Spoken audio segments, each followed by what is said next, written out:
Welcome, everyone around the world to It's a Wrap with Rap. I am your host, Ron Rappaport.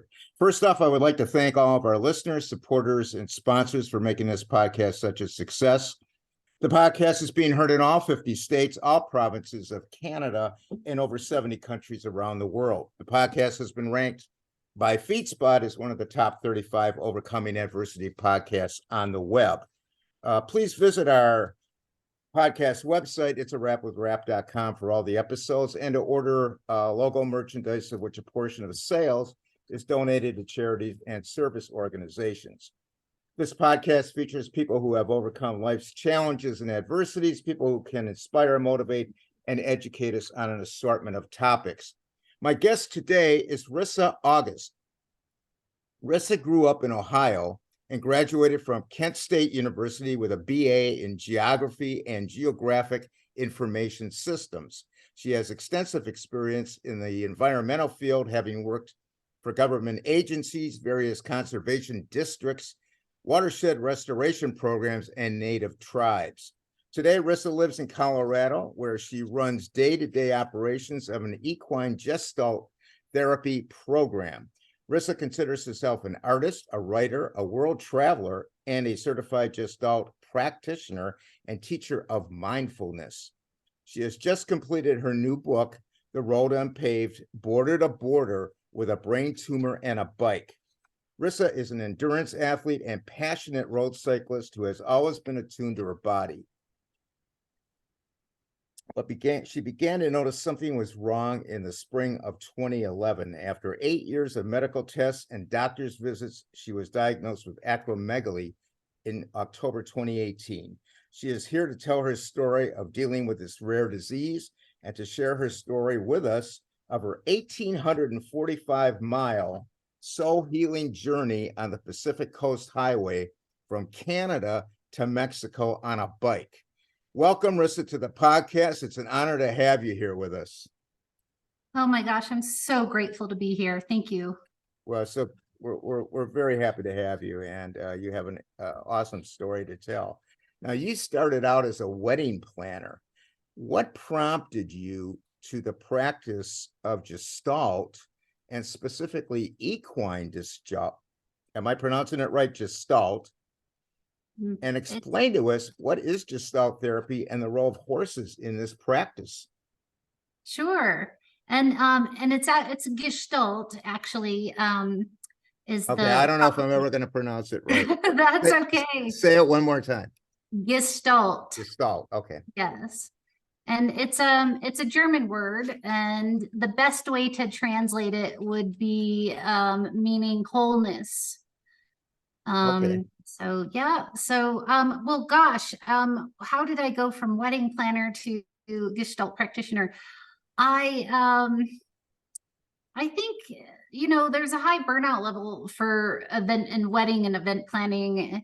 I think it's usually around 5 to 7 years, and mine happened around the 5-year mark. I just became disenchanted with the industry and felt like I was working really hard to make everyone happy for little payoff, I guess. Yeah. But I also started evolving personally and really looking at myself, reflecting on my life. And I started working for a woman who pioneered Gestalt therapy, partnering with horses. And I can't say I'm a horse girl. I never got into the horse part of it, but I became really interested and fascinated with the Gestalt side of it. And so I became certified and became a practitioner myself. Okay, so explain to us what the therapy is like. Yes, so Gestalt is, I like to describe it as, it's a more of a non-traditional and holistic type therapy. It's very experiential, and there's really no proper way to define it, but it's a very organic process, and it's very coactive. So the client and the coach, or the client and the practitioner, work together to help the client find the answers that are within themselves. Okay. And what kind of clientele would come to you? What demographic mostly? Yes, well, gosh, there's all kinds, and a lot of practitioners go on to have a niche, something they really specialize in. I'm finding myself naturally settling into more of inspirational and like business building. So I'm actually working, I seem to be thriving more with working with other coaches building their practices and their businesses and helping them come up with creative ways to grow what they're trying to build, if that makes sense. Okay. Now, it does make sense. And where exactly the horses come into play? Well, I don't specifically partner with the horses, but I happen to run the behind the scenes for a woman and her business, and she's the one who pioneered that specific type of therapy, partnering with horses, and I do all the admin for her. Okay. And that's just, so I do the business side of things for her, and that's where my interest in Gestalt came into play, because I started seeing the work she was doing, and the people who went through her program, what they were doing, and that's how I got interested in the Gestalt. If I can come up with a way to partner with bikes and Gestalt, who knows, maybe I'll maybe I'll create something there. Okay. So uh for example, say you were partnering with bikes. How would that affect the client? What would the bike do for the client? Like the horse does something for the client. Does the horse make the client feel better or get into their feelings or something like that? Well, the horses, they align with humans' kind of energetic fields. Okay. So they can tap into the somatics of a person, what they're feeling in their body, oftentimes before the human or the client realizes it themselves.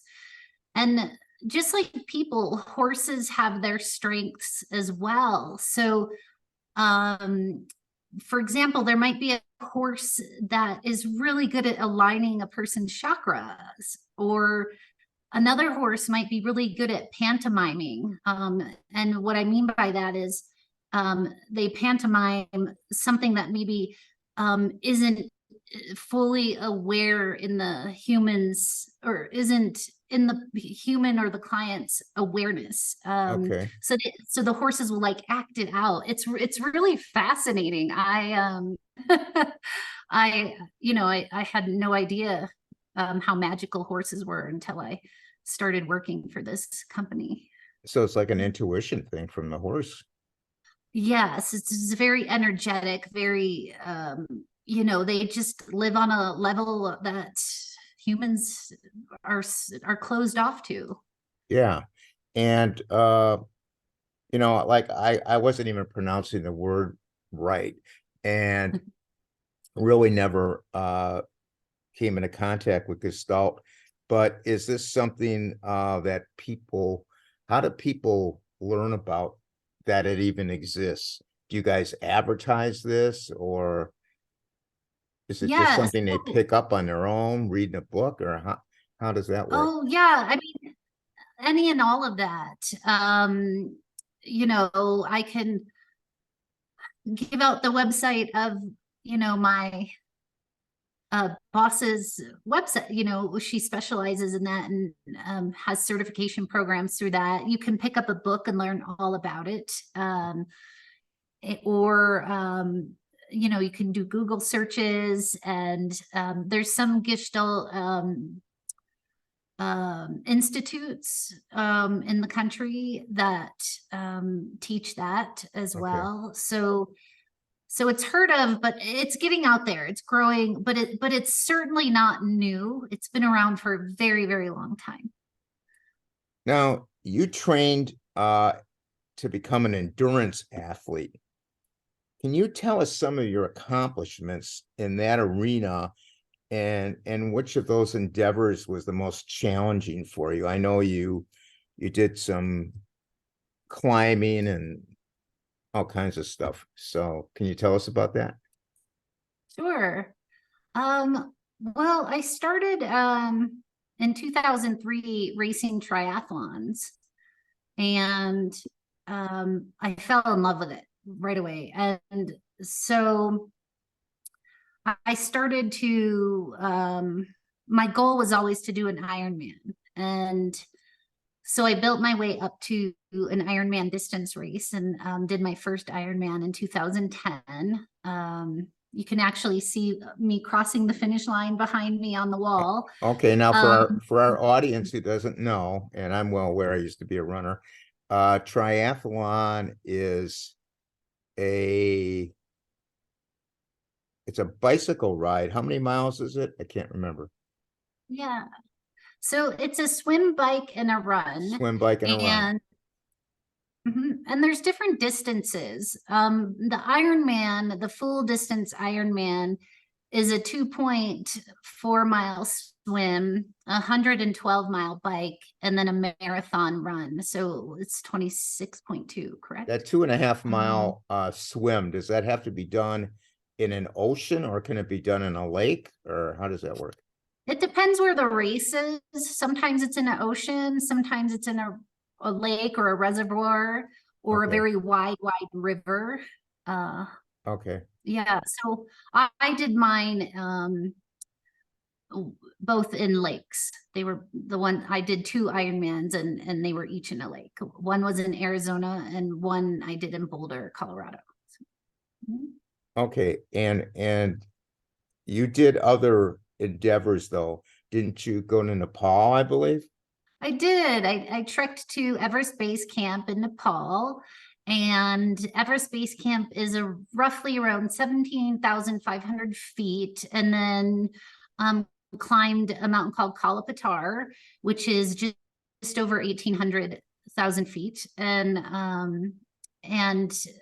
oh my gosh, that was a magical, amazing trip. So I have to admit to you, I've been to Nepal. We flew into Kathmandu, not to do a climb, but we did get into an airplane. The name of the airline was Buddha Air. It was a small plane, and we actually flew around Mount Everest. Oh, which is amazing. really, yeah, awesome. So I know you climbed to base camp, right? Yes. And that's what, 18,000 feet? That's 17.5. 17.5. Wow. Mhm. And I know you've done cycling as well, which we're going to get into. And anything besides cycling and mountain climbing that you tried? Well, I mean, I liked anything outdoors, really, but in terms of fitness, I got really into CrossFit Oh, and wow. CrossFit and Olympic weightlifting as well. So, Wow. Okay. yes. Now, I want to get into something that we're here to talk about. In the spring of 2011, you noticed that something was off in your health, the way you felt. Can you describe to us the symptoms you were experiencing, and tell us about your pursuit with the medical community trying to find out what was wrong with you? Sure. Yes. Well, so as I was saying, in 2010, I finished my first Ironman, and then it was 2011. A friend of mine asked me to do a 500-mile bike tour with her, in 6 days.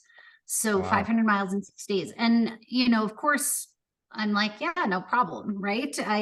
What's that, And 80 miles a day, something like that? yes, roughly. Yeah. Yeah. So, and so, but I noticed, it was really hard. It was really hard for me, and I was struggling, and, um, I put on a ton of weight and was just not feeling great, like not doing well. And that's when I started to notice, I was like, okay, something's wrong here. Cause I ate very strict diet, and I probably was an overtrainer, not for the anything other than I just loved working out. I just loved exercising and fitness. Um and so that's when I started noticing. And so I started going to the doctor, and I'm like, hey, something's off here. Something's not right. And things were pointing to my thyroid, but my blood work kept coming back normal. And, and I kept seeing doctors, and they're like, you're fine. And, you might have this, but you don't need to worry about it, and blah, blah, blah. And so it was just, so that was 2011. Right. And I was like, okay, well, I guess I'm fine. And how did your health challenge affect your personal life? And who and what were you finally diagnosed with? In 2018, I might add. So this has been going on for what, around 7, 8 years? Yes. Yes. So things progressed after that. I just kept getting bigger. I mean, literally, I was getting bigger. So you were gaining a lot of weight. I was gaining a lot of weight, but like my shoe size was getting bigger, and rings no longer. Were you eating more or not really? I wasn't, my diet hadn't changed. Right. And and like I said, I was very much a fitness fanatic. So I was constantly exercising, and so fast forward to 2017, I decided, okay, maybe it is me. Maybe I'm not eating right. Maybe I'm doing something wrong. No one can seem to give me an answer. And so 2017, I decided I'm going to do another Ironman. And this one was in Colorado. And my training was excruciating. And I actually let go of one coach for another, because I thought the coach was giving me the wrong workouts, because I was never recovering. I just wasn't feeling good. I barely crossed the finish line of that Ironman. And then I couldn't get off the couch after that. So I started looking at the HPA axis, and I thought I had adrenal fatigue. I even read about post Ironman depression. I mean, I was struggling to function.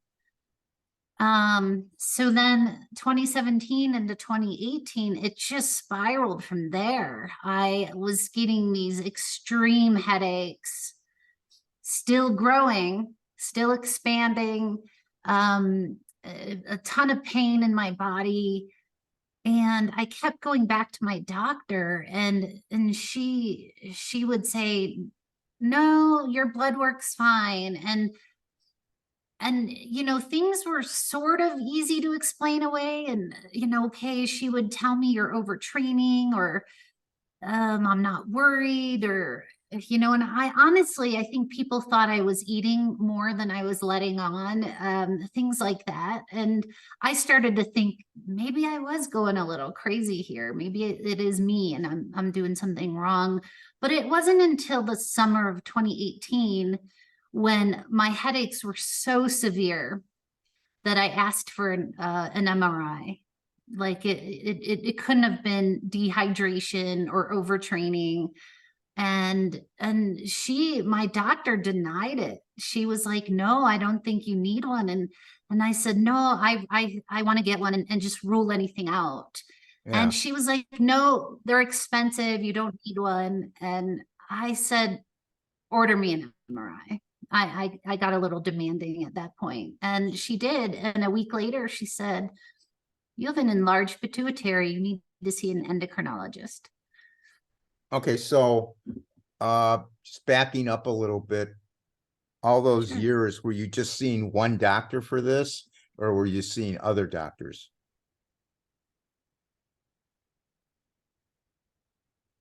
Yes, I was going to I was going to multiple doctors. I kept switching doctors, but probably the last 3 years before diagnosis, it was the same doctor. Yeah. Was it like an internal medicine doctor or GP, that type of Yeah, thing? it was just a primary care physician. Yeah. Okay, Primary care. okay. Mhm. So, okay, so you're finally diagnosed in 2018. And what were you diagnosed with? So I was diagnosed with a pituitary tumor, so a macroadenoma, which was about a little larger than a golf ball on my pituitary gland, Okay, which sits at the base of your brain. And this tumor was causing the disease called acromegaly. okay, okay. So let's talk a little bit about acromegaly for our audience out there. Tell us what it is exactly and what the symptoms are. Yes. So I think it could be a little different for everyone, but for me, what the acromegaly does is, well, what the tumor does is it kind of it messes up the whole system of the pituitary gland. So it causes an over sorry, I'm struggling to find my words. It causes like a dump of growth hormone into my body, like constant, like Which explains why you were massive growing. levels of growth hormone beyond anything. Yes, exactly. And so it explained a lot of things. Anything that messes with the hormones um wreaks havoc on the body. Right. I'm not sure that everyone understands how much hormones actually control us, control every little minute thing in our body. And so having too much of it, it just makes things go haywire. Sure. And it causes bone and tissue growth. So you literally grow and you continue to grow. I did a little investigating, and tell me if I'm right or wrong, but there's 22,000 cases in the US. Does that sound about right? Yes, there's only roughly around 22,000 cases in the US. Anything under 200,000 is considered rare. Yeah. So yeah, but these tumors are believed to not be so rare. They're really hard to diagnose. The symptoms are like fatigue, headache, joint pain. And then oftentimes blood work comes back normal, even though, there's something not normal going on. So Right, it's right. And we talk about this with several of the people that come on the podcast with various things that have gone wrong and they have to overcome them. And one of the big things is, if your body's not feeling right, I think you'll agree, you've just got to get aggressive and you have to be your own advocate. And you just have to go. yes. And if you can't find a doctor that's going to help you, you've just got to take the bull by the horns and find another doctor and keep searching, because you know your body better than anybody. And there's no way that Yes. somebody who trains as hard as you do and eats a strict diet regimen should be growing at that rate. That's just not normal. And I've seen it myself. They'll give you the lab tests and they'll look at the labs and they'll say, yeah, everything's great, but it's not. And a lot of times it's tumors and things like that. And Same thing with male breast cancer, which I suffered with the fellow that started male breast cancer happens.org, which I advocate for 7 years. For 7 years, he was misdiagnosed, and he had a tumor in his chest, in his nipple, and they told him it was everything under the sun but the right thing, until finally it started leaking, and he thought it was, they told him it was calcium buildup, so he thought it was the calcium leaking. And it finally took going to another doctor to finally figure it out.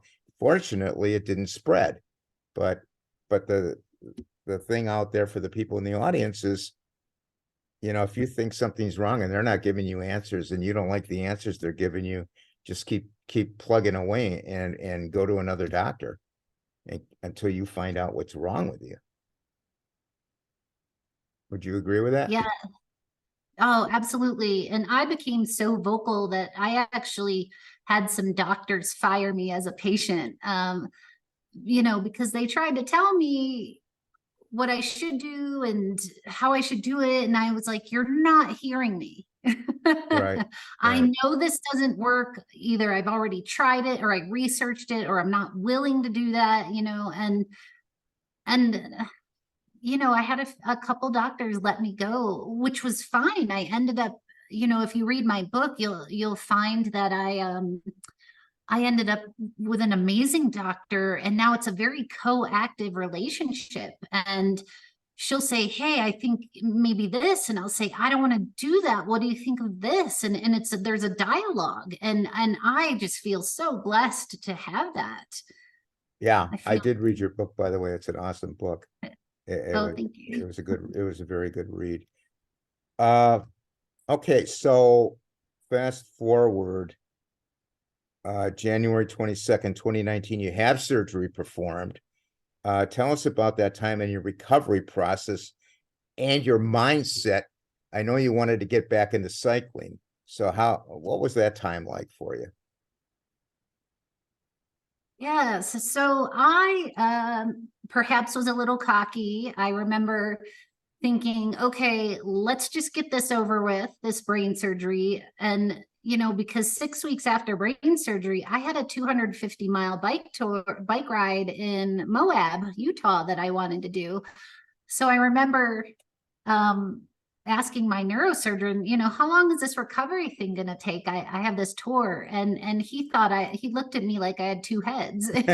Yeah, I can imagine. But I thought, oh, I'll show him. I'm going to get back on my bike. But oh my goodness, it was definitely, that's not what happened. They did the surgery through my nose, and I had to wait about 3 months to until everything healed up to have an MRI to see if they got the entire tumor. That's when I learned they did not. The rest of it's inoperable. It's wrapped partly around my carotid artery, and part of it's too close to my optic nerve.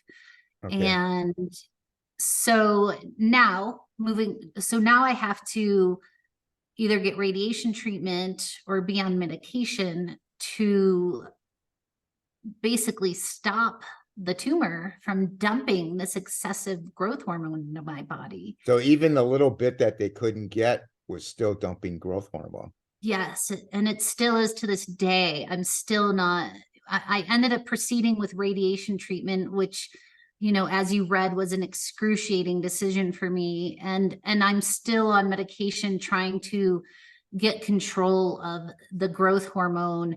And it doesn't sound like a big deal, but the growth hormone is what will kill me. If it doesn't get under control, I'll eventually die from like an enlarged heart or something along that line, because it grows everything in your body. So I'm still in the midst of that battle.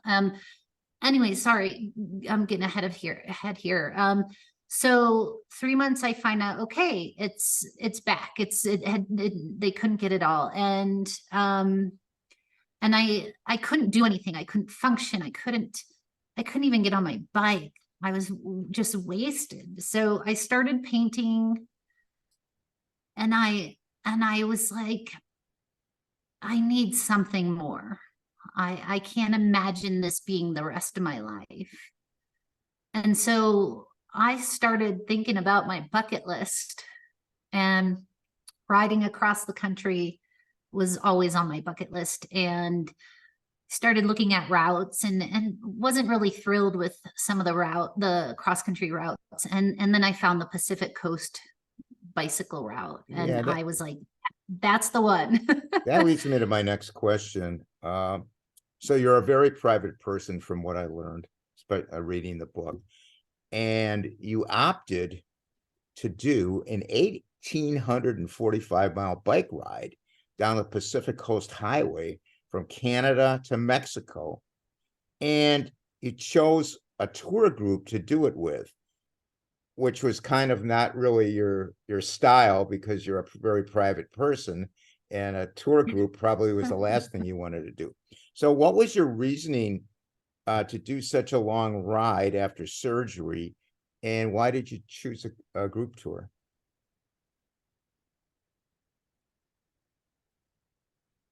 Sure. I needed something to look forward to. I needed a goal. I'm a very goal-driven person, and now here I am faced with a new life. Like, I knew at that point my life was never going to be the same.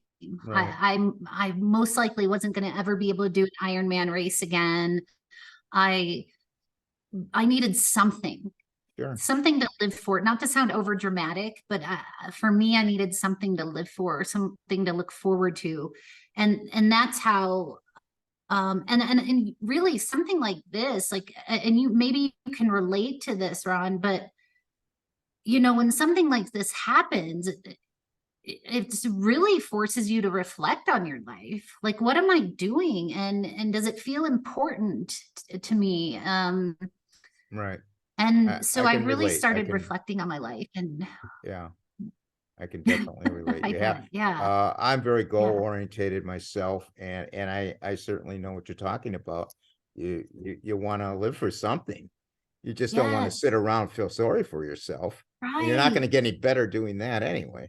Yeah, exactly. What's gonna bring us joy, and right, and purpose and meaning. And I ended up with the van tour because at that time I didn't, it was kind of strange to go from, I could hop on my bike and put in an 80-mile day, no problem, have some water and a few snacks, and I'd be good to go. But now in this new body, not the case, not the case at all. And I didn't know if I'd have the strength to finish riding each day. And then I had medications to think about that had to be refrigerated and properly administered. And so I thought, it was called a semi-supported ride. So they transported all your gear, but they were not SAG support. So you were completely on your own, getting yourself from point A to point B each day.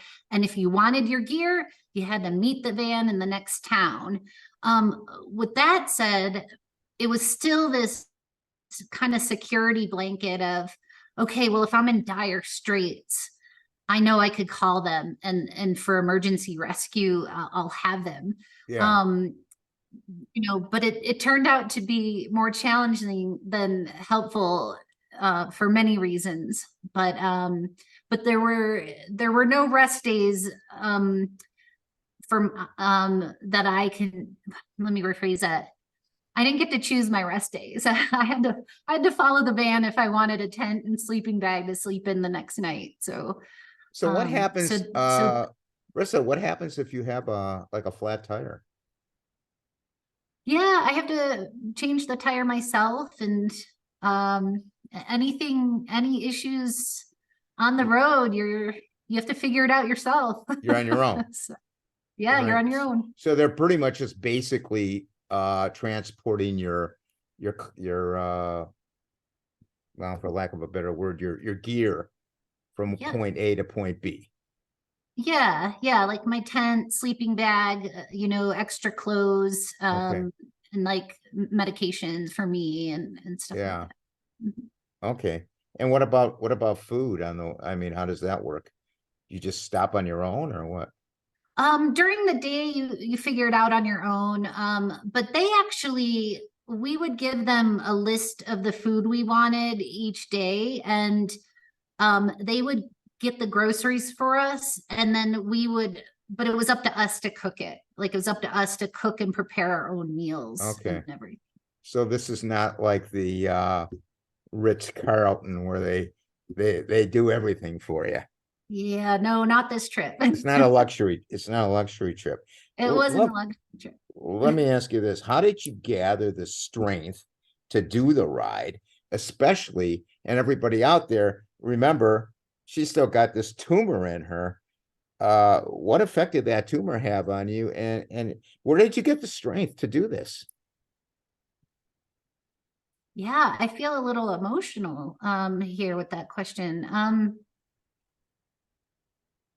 Again, not to sound over dramatic, but like it almost felt like life or death to me. Like I really had to prove to myself that I wasn't going to let this tumor and disease stop me from living an amazing life. Right, right. And so I was getting on that bike come hell or high water, like, and I was going to Yeah. get to the other end of if people had to drag me, like I needed to prove this self that Well, to prove this. God bless. I mean, honestly, God bless you.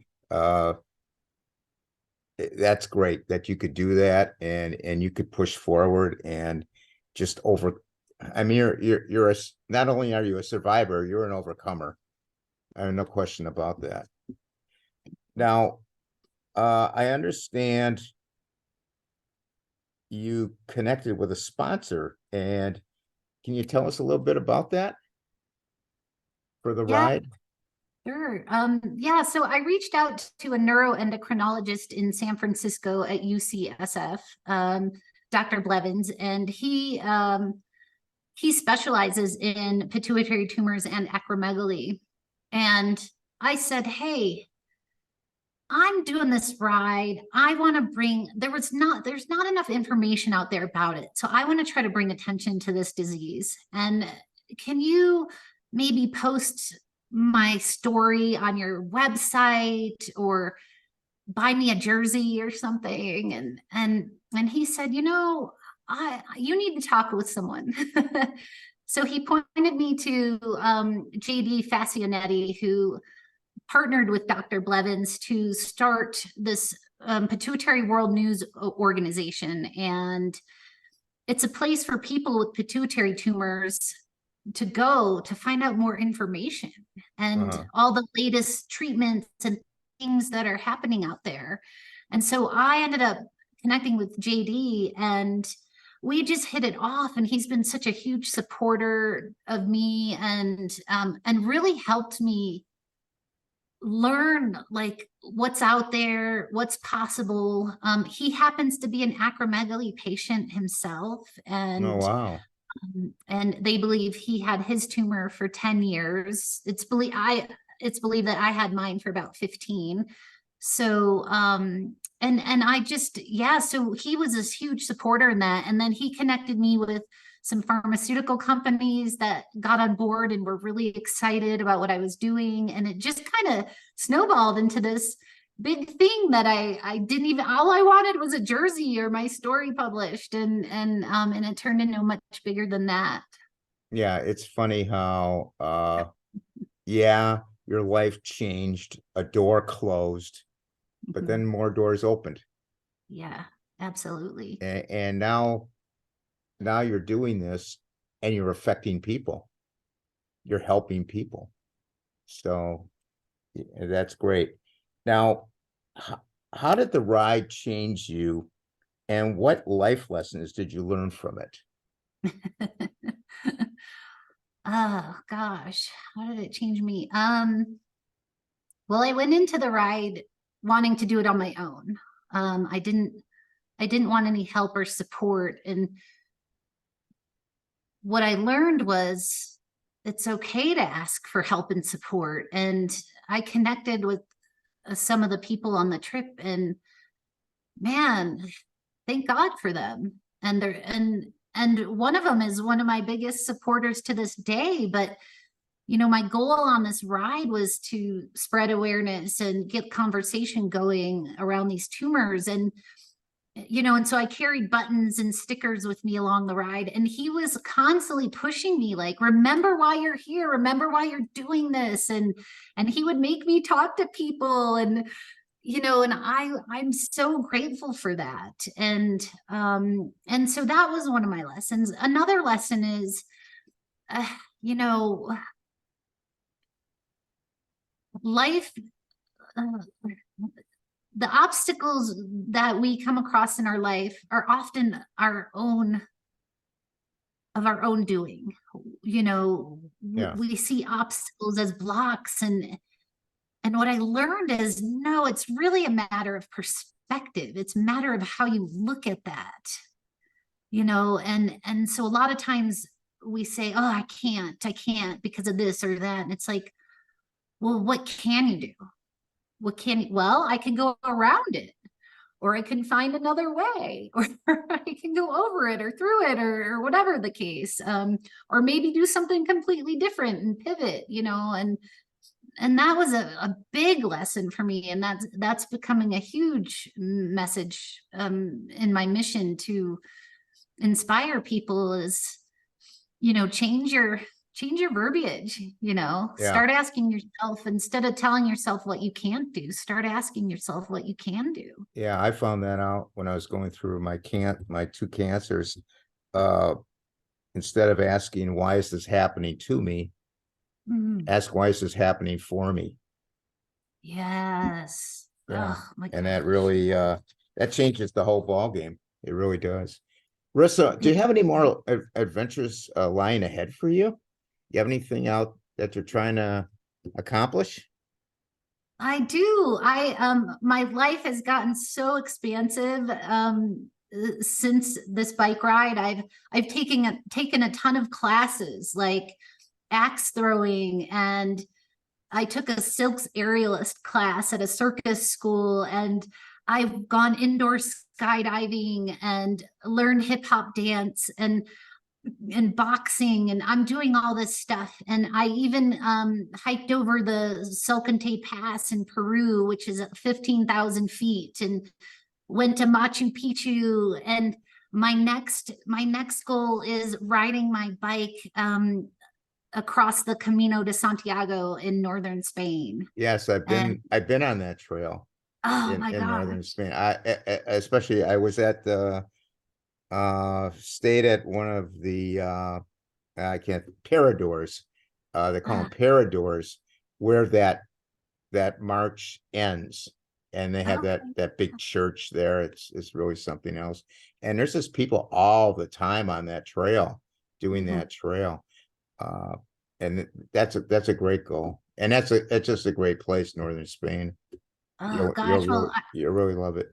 I may have to pick your brain a little bit more on that. So. Well, I've been to about 70 countries.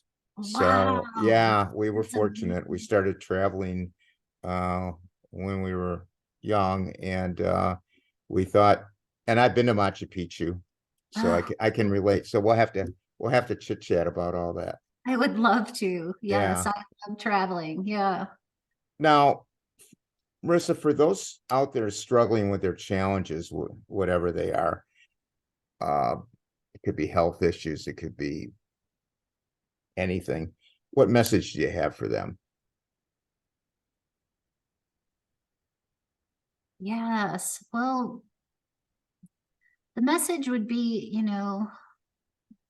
think about where you might shift your perspective. And I'm going to tell you this short little story. Sure.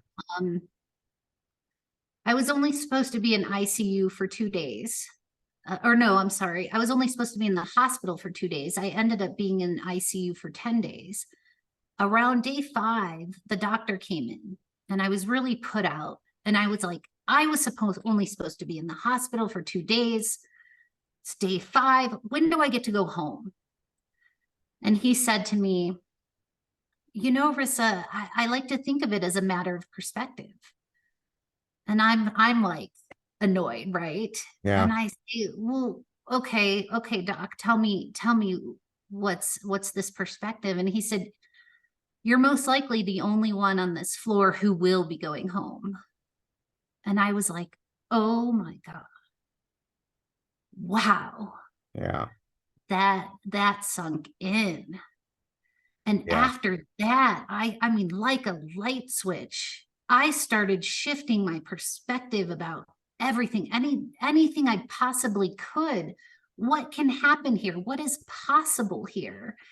Okay, I might not be able to do an Ironman race anymore, but man, I can take a salsa class and love it. I can take up painting, and now I sell my art all around the world. Like, I mean, so I can write a book, like the possibilities are endless. So ask yourself, where can you shift your perspective and start asking yourself, well, what can I do?